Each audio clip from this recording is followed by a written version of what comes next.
মই তেতিয়াই লিখিছিলোঁ মোৰ অনুভৱ অকণমান। সেই অনুভৱকণ কবিতাই হৈছে নে কি কবিও হৈছে আপোনালোকলৈ এৰিছোঁ। মই তেতিয়া লিখিছিলোঁ, তাকে মই পাঠ কৰিম। কবিতাটোৰ নাম দিছিলোঁ ৰাম আৰু ৰহিম। ৰাম আৰু ৰহিমে একেখনি সভাতে সুৰৰে পাতিছিল মেলা। ৰামে বিলাইছিল শেৱালিৰ সুবাস, ৰহিমে সুবাস জয়ন্তৰ। ৰহিমে এদিন সুধিলে ৰামক, সুৰৰ বলিচ সামৰি কিহৰনো যো-জা ককাইটি? বলিচ সামৰিবৰ হ'ল অ ভাইটি, এয়া যে আহিছে সংকেত।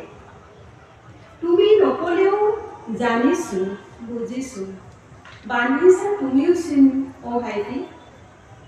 বৈকুণ্ঠই হওক বেহেস্তই হওক, সেইখনি সভাত গাম দেই হাতে হাত ধৰি।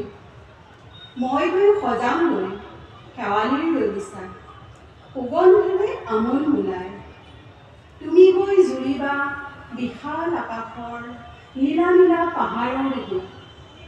মোৰ পিছে পিছে আহিবা মাথো সোনকালে। ৰাম ককাইটিৰ পিছে পিছে বাধ্য ৰহিম ভাইটিৰ আজি হ'ল বেহেস্তলৈ গমন। সৌৱা সৰহ বেহেস্তত দেখিছোঁ আমি ৰাম ৰহিমৰ সুৰৰ জলচা মজলিচ।